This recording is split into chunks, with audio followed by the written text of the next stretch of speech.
Welcome all.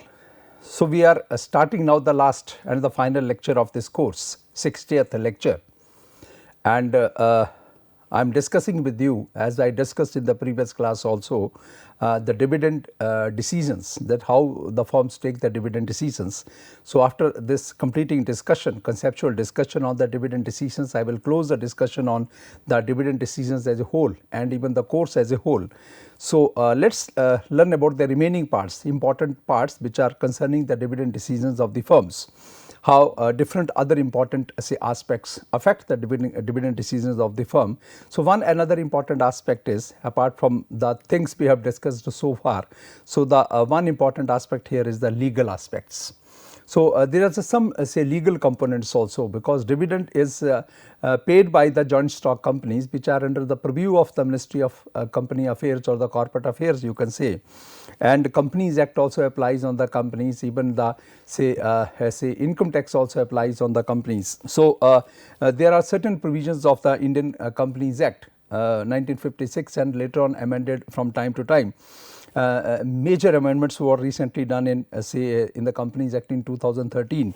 So, I will like to give you a snapshot of the important things, a snapshot of the important legal aspects which affect the dividend decisions, but I will not take more time in discussing all this, because this is something where you cannot add any value, you only have to reproduce these provisions, or so simply you should be learning it about. So, the key provisions of the company law pertaining to the dividend decisions are, first point is dividends can companies can pay the say only cash dividends. Companies can pay only the cash dividends. Sometimes the bonus shares can also be given, but largely the dividend has to be paid as the cash dividend. Next important point is, as per the section 123 of the Companies Act 2013, as per the section 123 of the Companies Act 2013, dividends can be declared for any financial year only out of the profits, of the company for that year arrived at, after providing for the depreciation in accordance with the provisions of the Schedule 2 of the Act, or out of the profits of the company for any previous financial year, or years arrived at after providing for the depreciation in accordance with the Schedule 2 of the Act, and the remaining undistributed profit, or both of that, either from the profit of the current year or from profit undistributed profit of the previous year, or from the sum total of the both the profits, but after providing for the depreciation. It should not happen that you have not provided the sufficient amount for the depreciation for the fixed assets and you are distributing the entire profit as the dividend to the shareholders. So, the problem will come when the assets have to be replaced, we not have any sufficient amount available with us. So, that is the reason, that is the say important say consideration here, that under the legal aspects this provision for the depreciation has been necessitated, that first of all depreciation provision has to be made. After that, whatever the residual profits are left with you, you can distribute part of that as a dividend. So, and the dividend has to be paid from the profits only, maybe the profits of the current year, or maybe the undistributed profit of the previous year, or maybe from the sum total of the profit of the both of the years. Next important legal aspect is the companies transfer to reserve rules 1975, provide that before dividend declaration a specified percentage of the profit,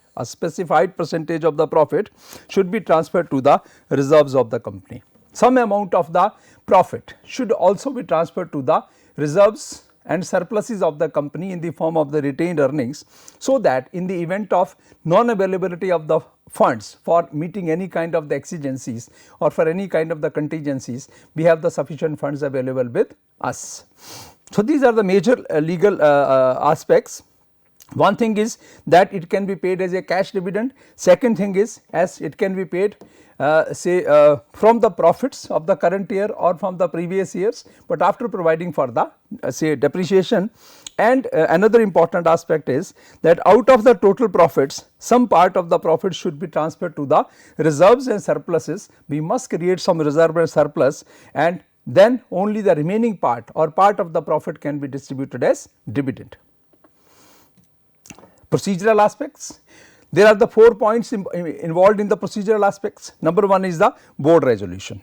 board of directors have to pass a resolution and they have to say, ultimately it is their prerogative. How much dividend they want to pay, they want to pay any dividend or don't want to pay any dividend.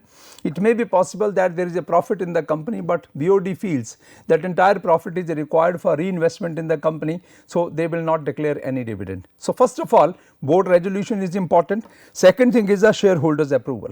So, it has to be got approved in the shareholders meeting, annual general meeting of the shareholders. So, their approval is also must.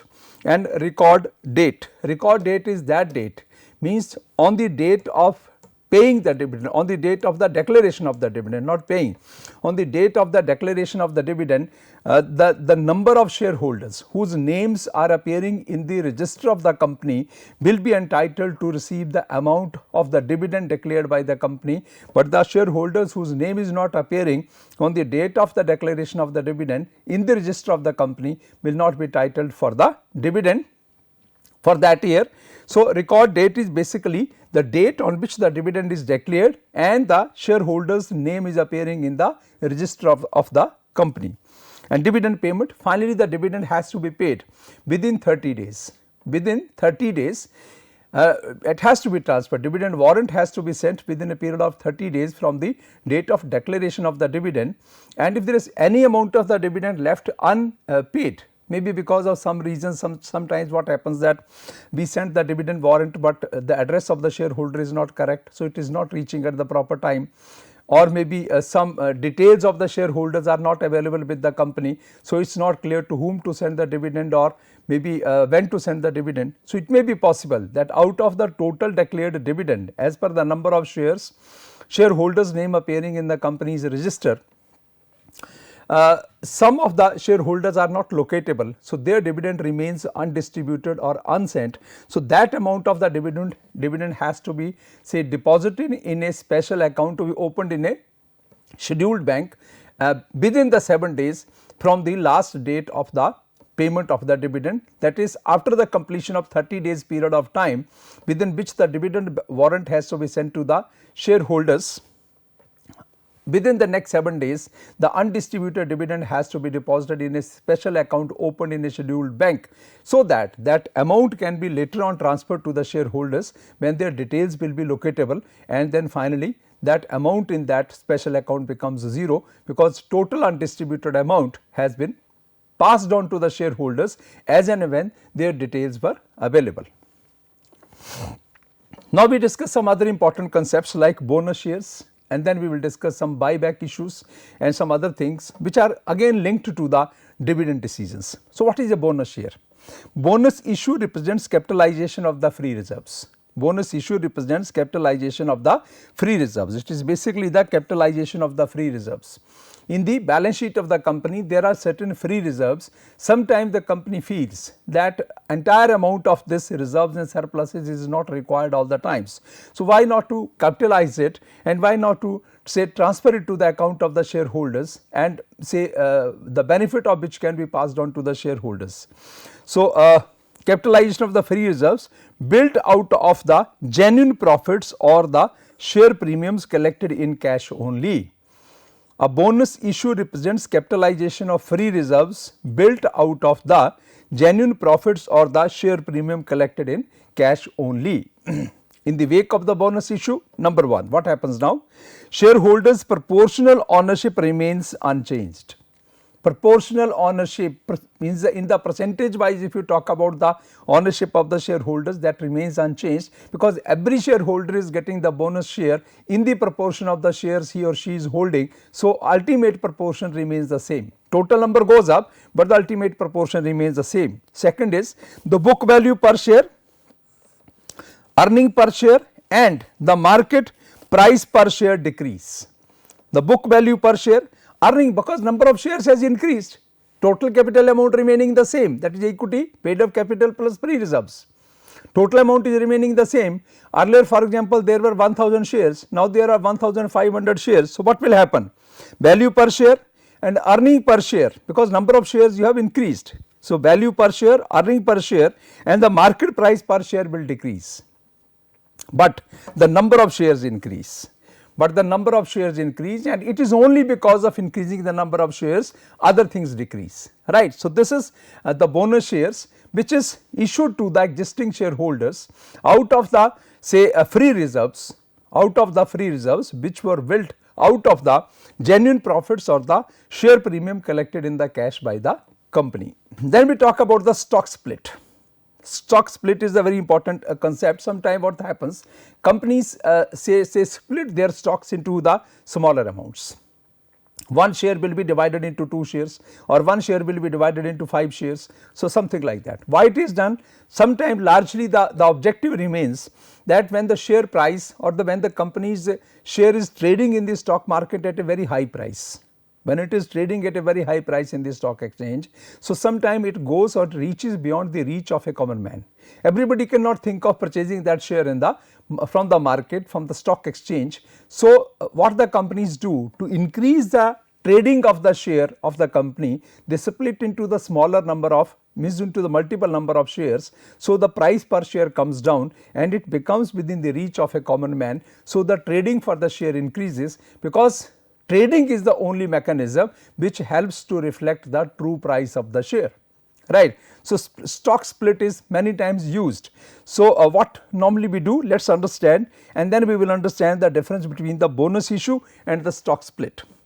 In a stock split, the par value per share is reduced.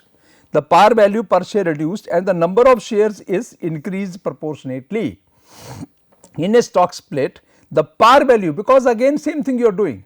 In the bonus share also number of shares is increasing, and in the stock split also number of shares is increasing. So, what will happen? The par value per share is reduced and the number of shares is increased proportionately.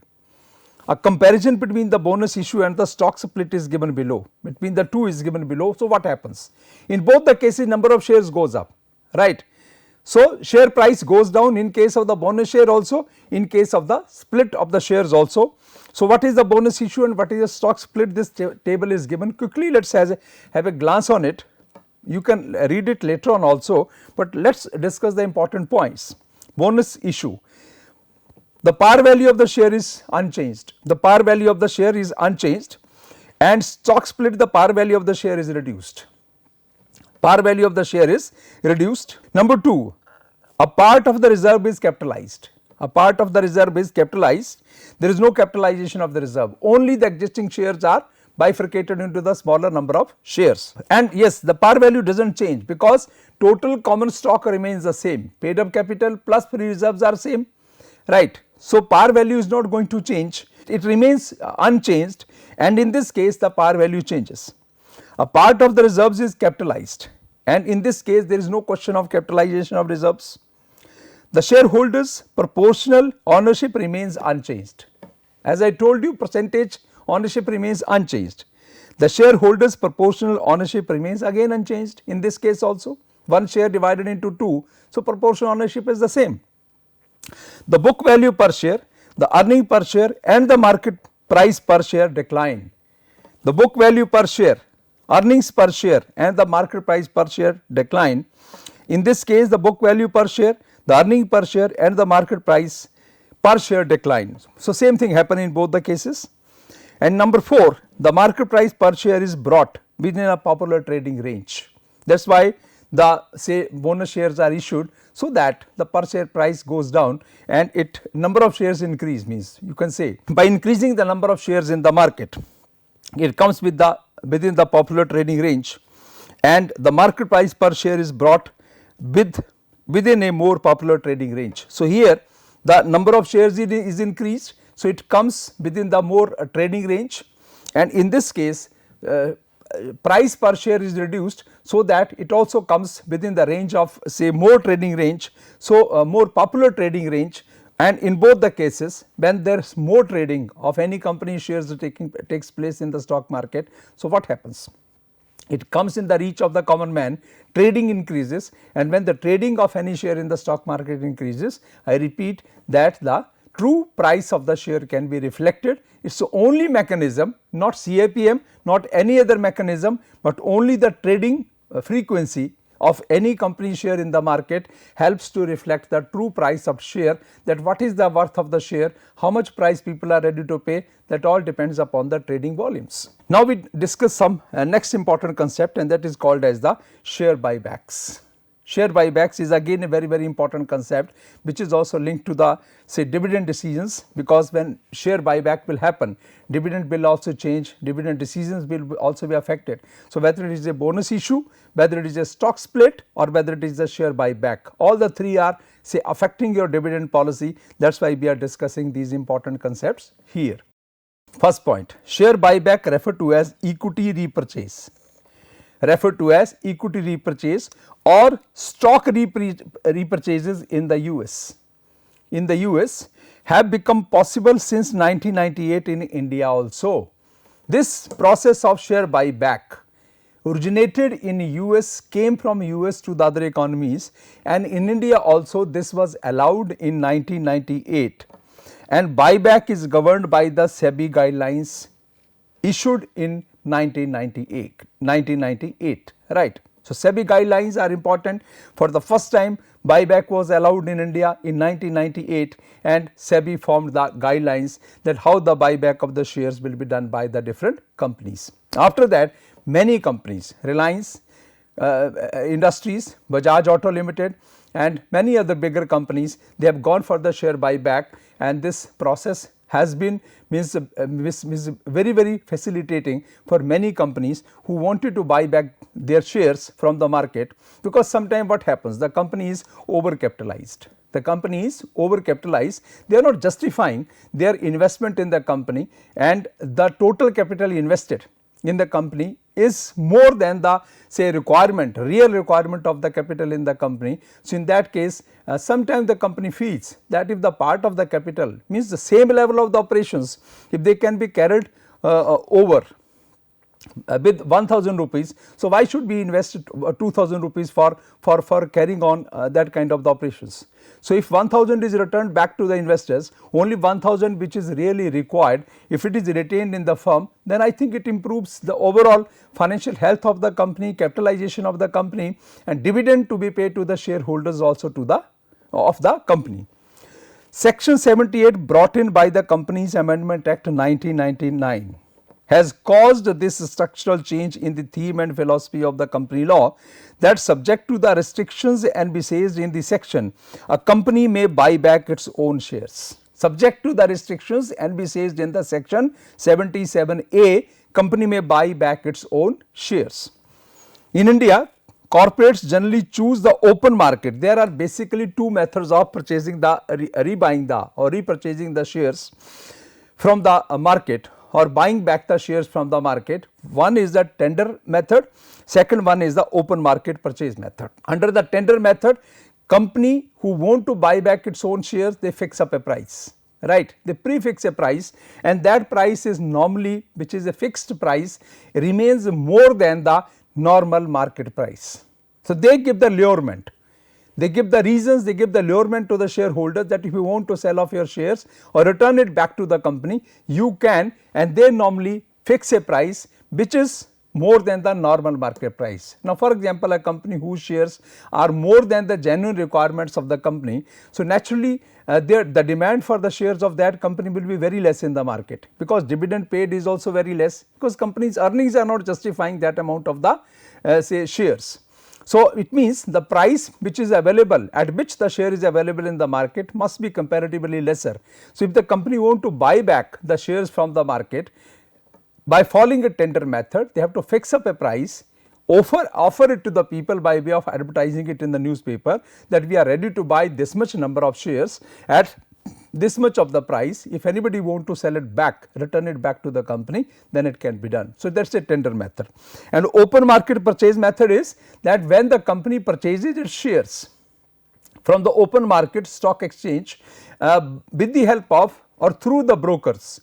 This is called as the open market purchase method, and broker is told the maximum price he can pay for buying the share from the market and maximum number of the shares he can purchase from the market, that is told to the broker, and with the help of the broker the shares are purchased at the open market price from the market, but the maximum price to be paid is told to the broker, and on that say prefixed price which is communicated to the broker tries to buy the shares of the company for the company from the open market. So, in India corporates generally choose the open market purchase method.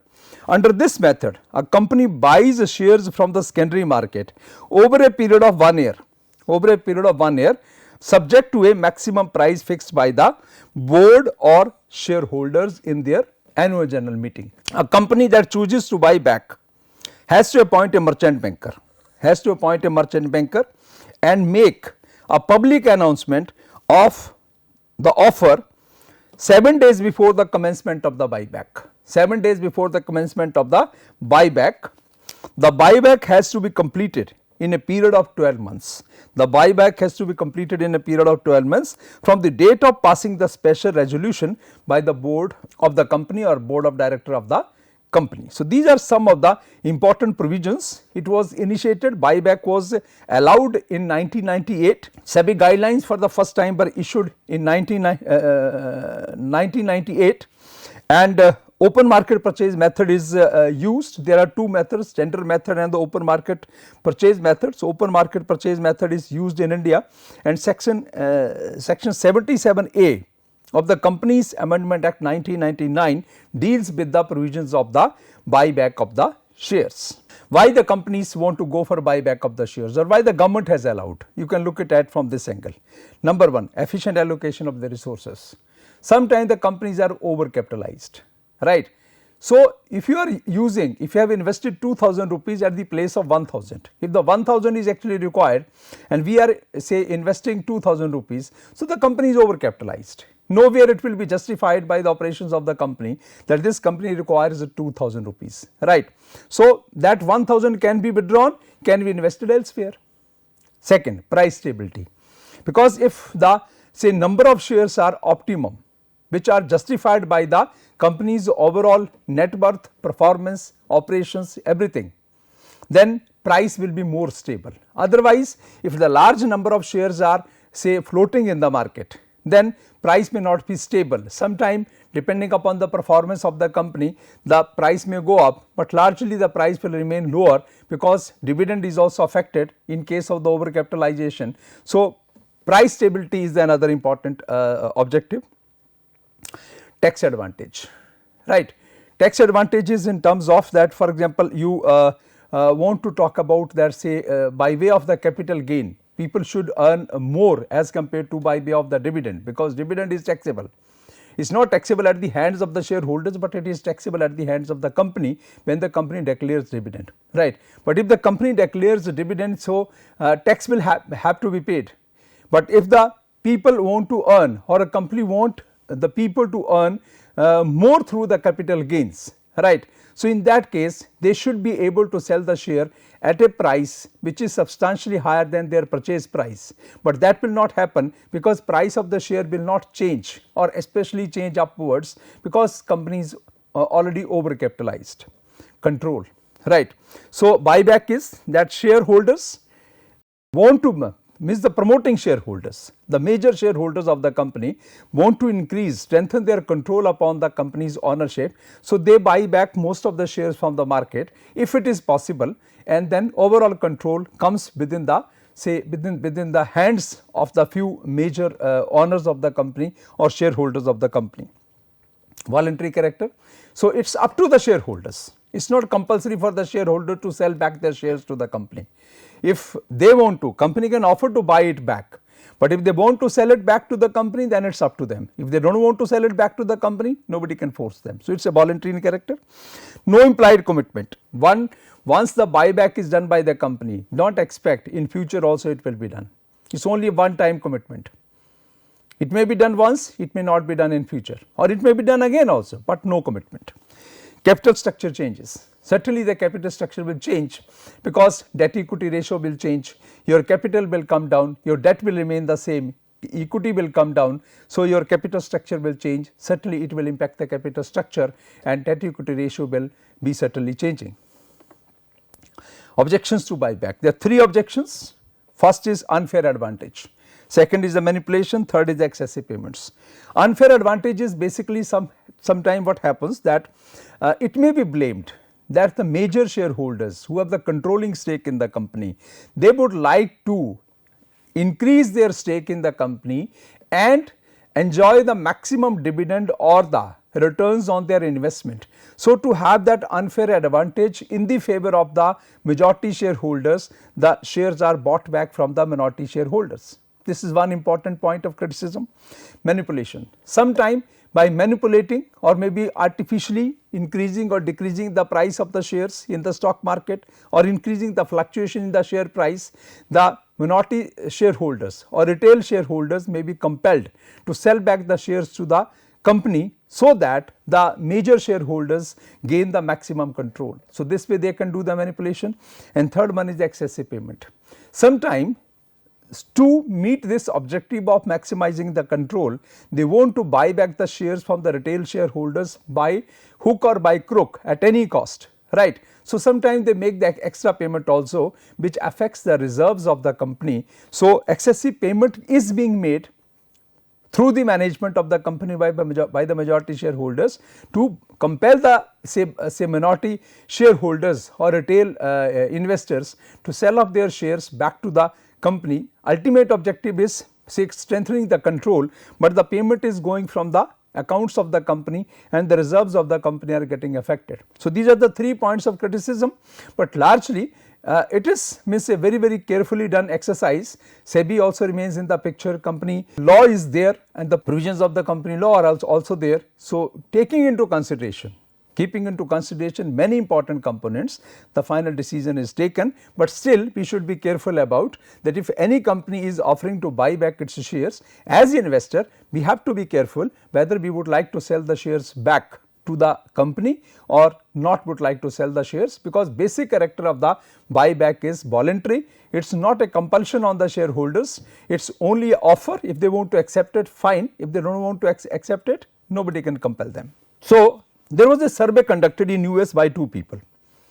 Survey that why the say the buyback is done, which was I told you earlier, this buyback process initiated in US. So, why companies go for the buyback of the shares? A survey was conducted by 2 people, Mr. S.G. Badrinath and Nikhil Baraya, who suggested 5 basic reasons for equity repurchase. A survey of the equity purchase in US, see what is written here. A survey of equity repurchases in US conducted by S.G. Badrinath and Nikhil Baraya suggested 5 basic reasons for equity repurchases. 5 basic reasons for equity repurchases, why the companies go for the equity repurchase. First one is to boost the stock price. As I told you, when the number of shares trading in the market are too large, not justified by the company's net worth, then it is better to reduce the number of shares by proportionately buying it back from the market, so that price of the remaining shares goes up. Second is to rationalize the company's capital structure. To rationalize the company's capital structure, sometime your equity is too much in the market as compared to the debt, and that larger part of the capital which is available with the company is not justified and company is overcapitalized, right. So, to bring it equal to that 2:1 of the debt equity ratio, or just to keep the entire capital structure within control, this buyback is done. This is a second finding of the survey done by these 2 people. Number 3, to substitute for cash dividends. To substitute for cash dividends. Sometimes what happens, the companies are not able to pay the cash dividend to the shareholders because their reinvestment needs are very high. So, how they substitute the shareholders? That they return the cash back to the shareholders by buying back the shares. So, any person whose say investment is blocked into the stocks of the company and the share price is not going up in the market, share price is very low in the market. So, he is caught in the net that he is not able to retain the share, he is not able to sell the share. The price which he want to sell the share at in the market, that is not available. That is not available, and the say price the price which is available in the market, he does not want to sell the shares.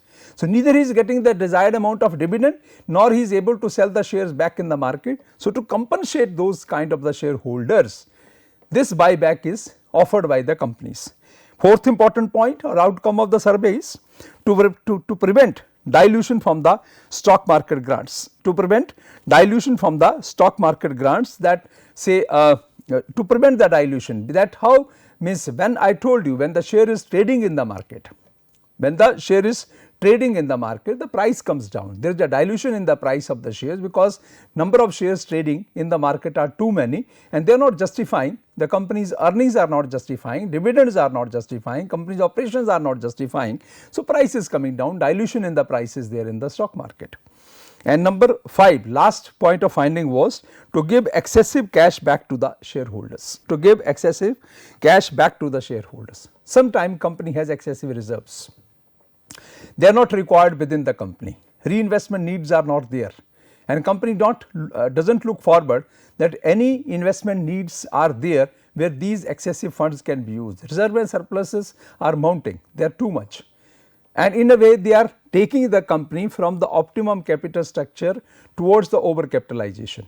So, to avoid that particular situation, when you have the excessive cash available that is not required within the firm, so what you can do is you can distribute the excessive cash back to the shareholders. That way you can rationalize the capital structure of the company, you can deal with the overcapitalization problems, and you can even say improve the company's share price in the stock market also. The optimum price of the share can be attained in the market. So, people while trading in the market, they might feel that yes, now this is optimum price which should be paid to buy the share of a company, and if they buy the stock of the company from the market, the desired amount of the dividend will also be available. So, these are the findings of a survey which is conducted by the 2 people about the buyback of the shares in the US market, from where this concept of the buyback was started in the beginning. Now, quickly let us go through the points of the regulation of the buybacks. There are the again important points of the regulations, because buyback is regulated by SEBI also and the Indian Companies Act also. So, what are the important points of regulation? You can read them yourself also, but I will just discuss quickly with you. First point, a company can buy back 10% of its shares annually with the board resolution. With the board resolution, beyond that a special resolution of the shareholders is required, which is passed in the annual general meeting of the company. Special resolution of the shareholders up to 10%, normal resolution will help, which will be passed by the board. Post buyback debt equity ratio should not exceed 2:1. The standard debt equity ratio is 2:1. If you invest 1 rupee from the pocket, 2 rupees can be borrowed from the market. So, buyback should not affect this ratio. Post buyback your debt equity ratio should be 2:1. The buyback should not exceed 25% of the total paid up capital and the free reserves, another important provision, 25% of the total paid up capital and free reserves. After completing a buyback program, a company should not make a further issue of the equity securities. It is a very important point. After completing a buyback program, a company should not make a further issue of the equity securities or equity shares within a period of 24 months, except in certain cases. These cases are so many lined up in the say is clearly depicted in the say different books also. For example, they want to redeem the debentures, or they want to say go for investment into the special new projects, then it can be done, but normally new equity cannot be issued within a period of 2 years, 24 months from the process of completing the buyback process by any company. A buyback cannot be done through negotiated deals. No, it has to be either by the means two methods, tender method and the open market method, right. Under the tender method, the price has to be prefixed, which will be little more than the normal price of the share, and on the open market, the price at which the company is willing to buy the share has to be communicated to the broker, and broker, if that price, if the share is available in the market or from the market, broker will buy it back for the company, otherwise not. No negotiated deals between the company and shareholders can be done, nothing. It has to be crystal clear and as per the provisions of the SEBI guidelines. The buyback process has to be handled by a merchant banker duly appointed by the company. Merchant bankers' assistance is also important, and when the merchant bankers' existence is there in any buyback process, then the negotiated deals are impossible to happen. negotiated deals can not take place. And then is the we talk about the say last part here, and this last part is regarding the dividend policies in practice in India. Dividend policies in practice in India, 3 important points are available here. So, from where these 3 important points have come up with regard to the dividend policies in practice in India, a survey was conducted actually, a survey was conducted by Professor Prasanna Chandra, who has authored the book Financial Management, very popular book Financial Management, which I have been referring during my discussion of this course here, or the delivery of my lectures here. I have been referring to that book. The author of the same book, Financial Management by Prasanna Chandra, he conducted a survey of the 20 large sized Indian companies, 20 large sized Indian companies in the belonging to the different industries, different sectors, right. And on the basis of the survey which he conducted himself on the 20 large sized Indian companies, he has found out that how the dividend policies are in practice in India, how the dividend policies are in practice in India. So, he has given all those findings of his survey industry wise, that if he went to the chemical industry, what the people said, or the CFO of the company. He has interviewed, basically he has conducted the survey with the CFOs of the different companies, 20 large sized companies who were belonging to different industries and different sectors. So, in that, in his own book itself, he has reported those findings in a detailed manner. For example, he has written that when he went to the chemical industry or companies belonging to chemical industry, what was the response of the CFO? When he went to any other manufacturing sector, what was the response of the CFO? When he went to the automobile sector, what was the response of CFO, that what dividend policy they follow? So, on the basis of his survey of the 20 large sized Indian companies, he has, which the detailed findings of the surveys are available in his book. If you want to see the detailed findings, you can refer to his book. Chapter number 22 is there, which is on the dividend decisions. So, you can refer to that. But the crux of his survey and his findings is given here in the 3 points. Crux is given here in the 3 points. Number 1, generous dividend and the bonus policy. Companies in India follow a generous dividend bonus and the bonus policy. They are quite generous, they want to take care of the shareholders, and they want to pay as much as possible the dividend, the return back to the equity shareholders in the form of the dividend and in the form of the bonus issues. Second important finding is more or less fixed dividend policy. The companies follow more or less the fixed dividend policy, they do not change it, means every year fixed dividend policy is followed. And erratic dividend policies. Erratic dividend policies means sometime when the profit is there, dividend is paid, but when the profit is not there, dividend is not paid, right. When the profit is there, dividend is paid, when the profit is not there, dividend is not paid. So, certainly profit is the major source from where the dividend has to be paid. It is a precondition also that the dividend will be paid from the profits of the company, maybe the profit of the current year or the profit of the previous year, undistributed profit of the previous year. So, if there is a profit, yes, the dividend is paid, there is no profit, no dividend is paid, but more or less dividend fixed dividend policy is followed by the companies, and generous dividend and the bonus policies are in practice, or these policies are in vogue. So, we have found out the 3 major points with regard to the dividend policies in practice in India. First one is, which is on the basis of the survey conducted by the Prasanna Chandra, have come up, and we have been able to understand that how the companies say have their dividend policies in India. So, first point says the companies pay generous dividend, and their policy with regard to the dividend and the bonus issue is quite generous. More or less fixed dividend policy they follow, and erratic dividend policy, because sometime in the event of non availability of the profit, dividends are not paid also, right. So, this is a conceptual discussion I could do, or I could complete till now, and now in the next 5 to 10 minutes time, I will discuss 1 or 2 problems with you, that how the dividend can be calculated by following number 1, following the Lintner's model, and second thing is that when there is a earnings available with the company, so how those earnings will be bifurcated into the capital expenditure and the dividend, and how finally practically that earning will be used, or that amount of the earnings will be used by the company, that I will discuss with you. So, the first part here is, which is very simple, and the first problem which is here, that is very simple problem. What will be the dividend per share?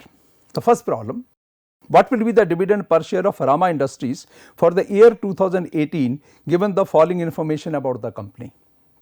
This is the first problem that relating to the dividend decisions.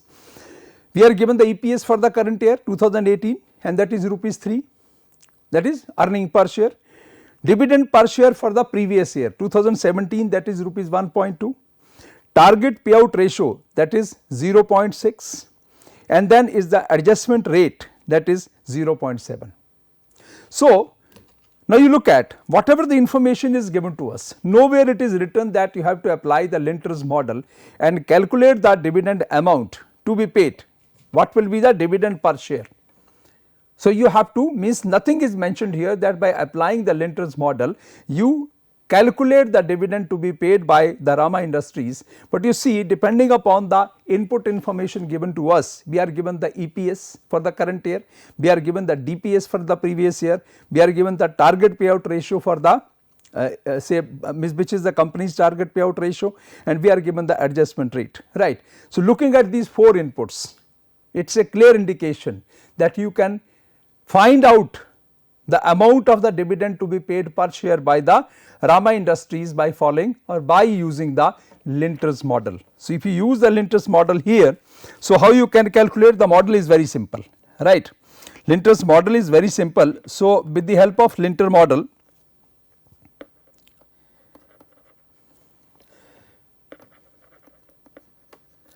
we are going to make use of the Lintner model, and by using this model, Lintner model, you can try to find out, that is the amount of the dividend that will be paid by the company, and the model says here dt is equal to CR, small cr, EPS for the year t plus 1 minus C into d t minus 1, right, CR. So, C is a small here, it is not a capital C, you have to take it as a small c. So, this is CR, EPS t, EPS for the year t plus 1 minus C into d t minus 1, and what is that dt here? Dt is basically the dividend payable by the company for the current year from the say earning per share available for the current year, and keeping into consideration the dividend per share paid in the previous year or during the previous year, target payout ratio and the adjustment rate, right. So, in this case, if you put all these values, so what these values are given to us, adjustment rate is given to us is 0.7, right, and what is now the payout ratio is 0.6, and what is the earning per share? Earning per share is 3 plus you are given 1 minus C. So, C is again the amount, that is 0.7, and the dividend for the previous year is 1.2. So, we have put all the values which were available with us, that is 0.7 into 0.6 into 3 plus 1 minus 0.7 into 1.2, and if you solve this equation you will find out that dt is equal to 1.62 rupees. Dt is equal to 1.62 rupees. So, you can easily understand what this amount is. Dt is equal to rupees 1.62, it means it is the dividend what we wanted to find out, but will be the dividend per share. So, dividend per share will be 1.62 rupees to be paid. What was the dividend paid by the Rama Industries in the previous year? 1.2 rupees, right, 1 rupees 20 paisa was paid the dividend in the previous year, and this is going to be increased in the current year from 1.2 rupees to 1.62 rupees in the current year, depending upon the EPS of the company, depending upon the target payout ratio, and depending upon the adjustment rate of the company. So, this is the way we can solve this very simple problem and apply the Lintner's model for calculating the dividend to be paid per share in the current year, where the different factors which are to be generated first of all as input factors,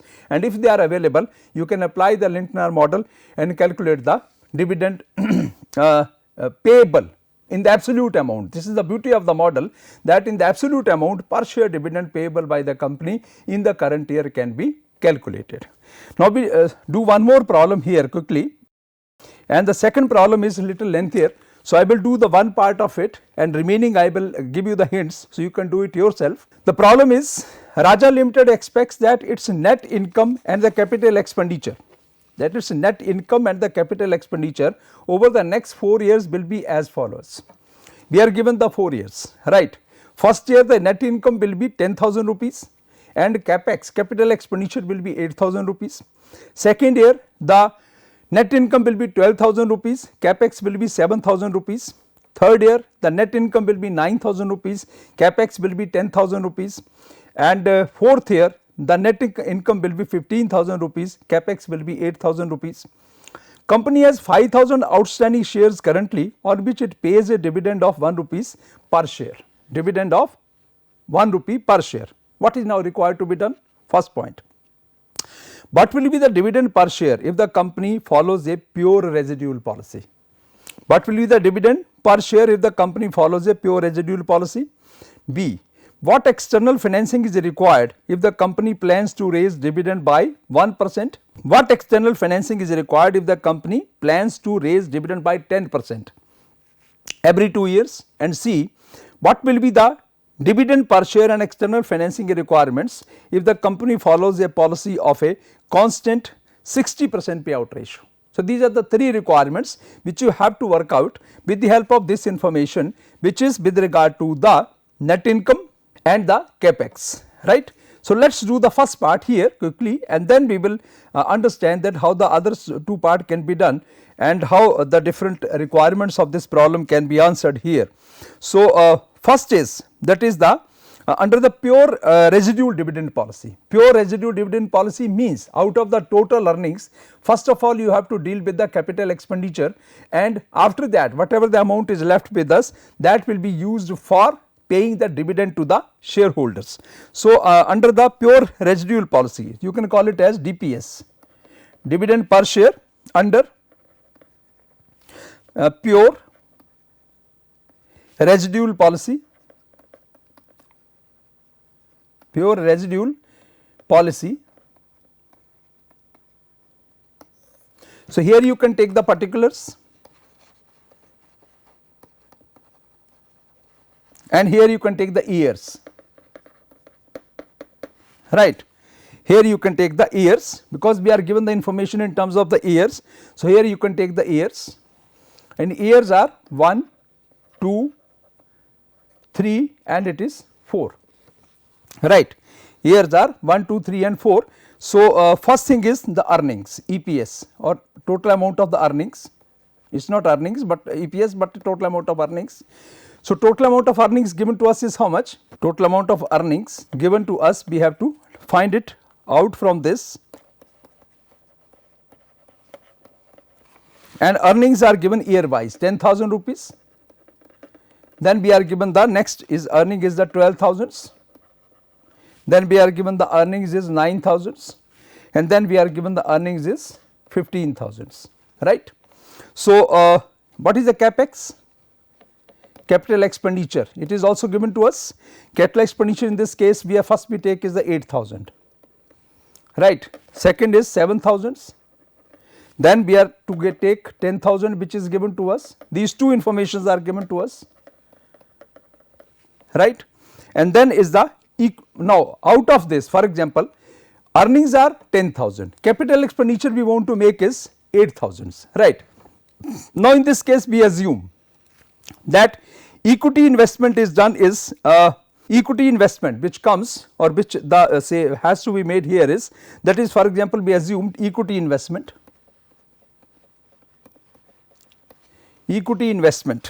has to be done here is the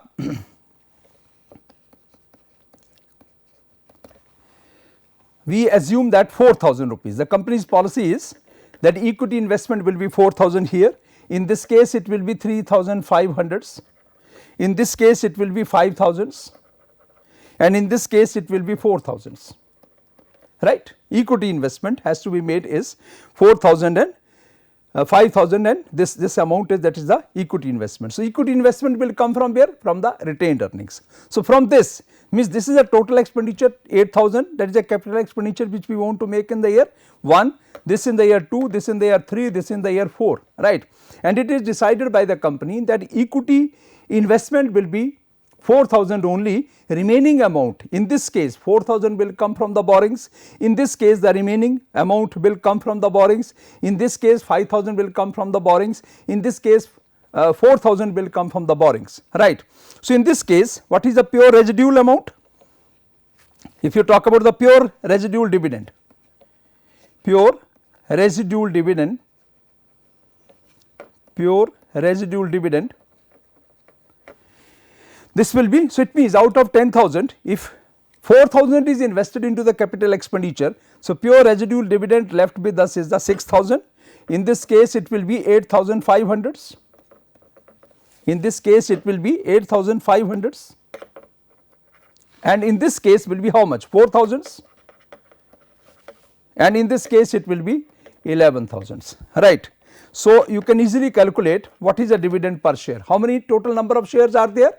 Total number of shares are 5,000 shares on which a dividend of 1 rupee the company pays normally, but depending upon the amount available here. Now, the pure residual dividend available here 6,000 is available in the first year, 8,500 is available in the second year, 4,000 is available in the third year and 11,000 is available in the fourth year. So, you can calculate the dividend per share.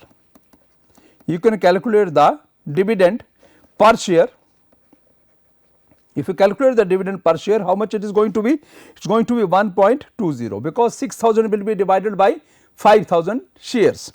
So, it is 1.20, 1.70, it is 0.8 and in this case it will be maximum 2.20, it will be 2.20. So, this is the dividend per share under the pure residual policy, and why we call it as the pure residual policy, that out of the total earnings,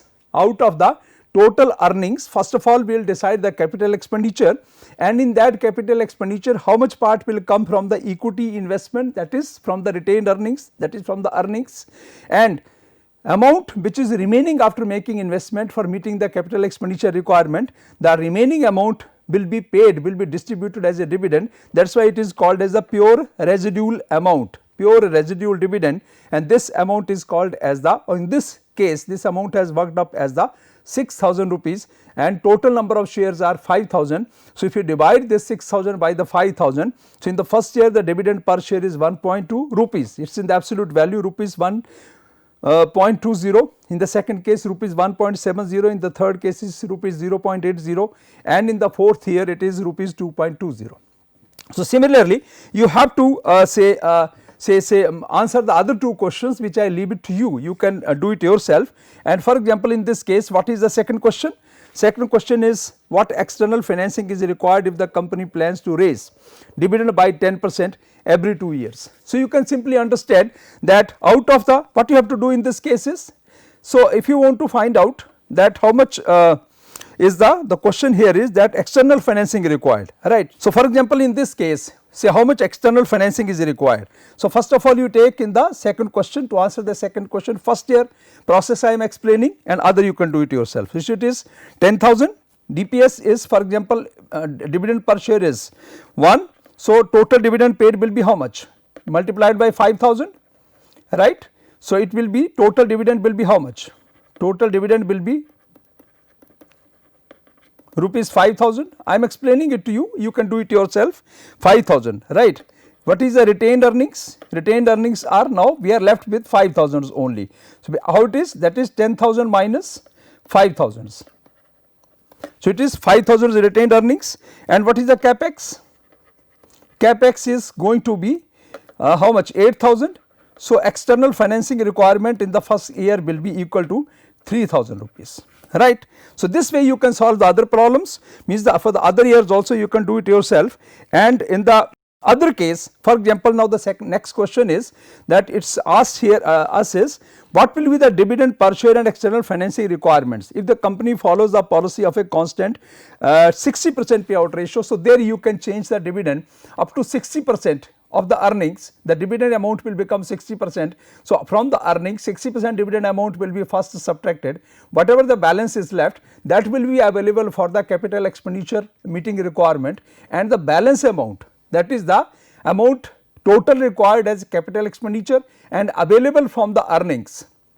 After paying the dividend, the amount available from the earnings that will be used for the capital expenditure plus the balance amount will be generated from the external financing. So, this is how the dividend decisions are taken, or they affect the overall financing requirements as well as the overall financial performance of the company, and how important considerations of the dividend decisions are borne in mind while framing the dividend policies by the companies. So, with this discussion for the past say 60 lectures including today's lecture, I could discuss some important relevant concepts of the financial management. We started with the basic introduction of the financial management, and then we moved to the financial planning, then we discussed some other important concepts like capital budgeting, then the say cash flow analysis with regard to the capital budgeting projects, then the risk analysis we did, then we went forward with the cost of capital, then we carried forward the process with the process of learning of the capital structure, and finally this dividend decisions. So, whatever the important possible topics were there with regard to this subject or which were pertaining to this subject, to pass on you or share with you the complete knowledge on the financial management, I have tried to do, and I hope that this course will be very useful to you. You will find it quite interesting, and your whatever the doubts, queries are there, will be meeting on the discussion forum also when the course will be starting. So, you attend this course, you become the part of this course, try to listen to the video lectures very carefully. If there are any kind of the improvements or any suggestions, please we will discuss on the discussion forum, and in the end I would like to conclude the discussion on this the course as a whole with my observations that whatever possible was to be done I have done, and I have tried to bring in the best possible topics and the most suitable topics which are very useful in our day to day knowledge, and I am sure that if you become the part of this course and if you enroll for this course, you will be really finding this course very useful. Thank you very much. See you on the discussion forum after you join the course. Thank you very much.